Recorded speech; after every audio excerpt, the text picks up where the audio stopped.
Në kuptimin e gjerë, korupcioni paraqet abuzim të autorizimeve publike për interesa personale të zyrtarit publik.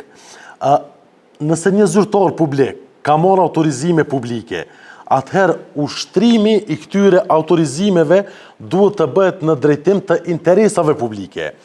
Në të kundërtën, përdorimi i këtyre autorizimeve për qëllime të interesave private paraqet abuzim, të këtyre kompetencave. Pra, korupcioni është një problem shoqëror, pasojat e cilit nuk kufizohen vetëm në aktet korruptive. Kjo pasi korupcioni pengon zhvillimin ekonomik, rrit pabarazim dhe varfrin. Korupcioni cenon demokracinë dhe rënon besimin e publikut në institucionet publike. Për këtë arsye, korupcioni është një problem shoqëror. Përkundër ndërtimit të mekanizmave specifik për luftimin e korupcionit, tek të cilat bie bara kryesore, e gjithë shoqëria duhet të angazhohet në këtë luftë. Ky angazhim përfshin dy dimensione: raportimin e korupcionit dhe mbajtjen llogaridhënës të institucioneve të cilat janë të mandatuara për luftimin e korupcionit. Në aspektin ligjor, korupcioni është kategori e veprave penale kundër detyrës zyrtare. Pra, në Kodin Penal të Republikës së Kosovës, korupcioni zyrtar dhe veprat penale kundër detyrës zyrtare na paraqiten si kategori e disa veprave të veçanta penale. Në kodët të këtij kapitulli janë gjithsej 17 vepra penale të korupcionit, si keqpërdorimi i pozitës apo autoritetit zyrtar, përvetësimin e detyrë, mashtrimin e detyrë, marrja e rishvetit, dhënia e rishvetit e tjerë.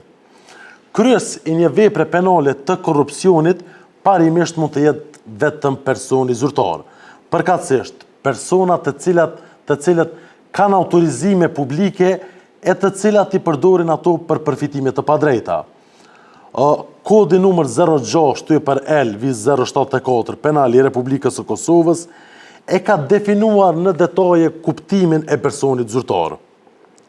Sipas nenit 113 paragrafi 2 të këtij kodi, person zyrtar është secili person i cili në organin shtetëror kryen punë zyrtare. Mirë po, si person zyrtar specifikohet të jetë edhe personi i zgjedhur, i emëruar ose i caktuar në organin shtetëror, në organin e pushtetit lokal, ose personi që përherë ose përkohësisht kryen detyrat zyrtare ose funksionet zyrtare në ato organe.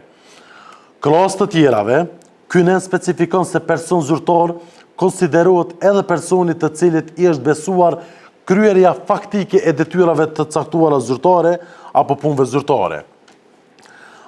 Parimisht, elementet e veprës penale korruptive përfshin dashjen direkte të personit zyrtar për të kryer veprën penale korruptive dhe abuzimin me detyrën e tij, që mund të shprehet në forma të ndryshme.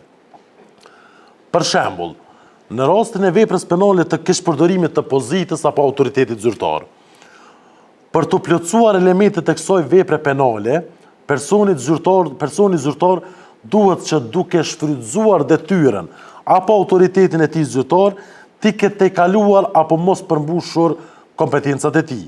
Por, kjo nuk mjafton për të konsideruar se kemi të bëjmë me vepër penale të keqpërdorimit të pozitës apo autoritetit zyrtar. Kjo pasi në veprimin apo mos veprimin e personit zyrtar, duhet të manifestohet dashja apo qëllimi për përfitim të çfarëdo dobie personale për veten apo personin tjetër, apo qëllimi i tij që t'i shkaktoj dëm personit tjetër. Për këtë arsye, duhet dalluar veprat penale të korrupsionit zyrtar në raport me shkeljet administrative.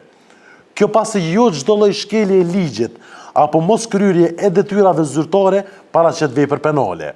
Dallimin nga shkelja administrative në vepër penale e bën qëllimi i zyrtarit publik për përfitim të padrejtë apo dashja e tij për shkaktim të dëmit.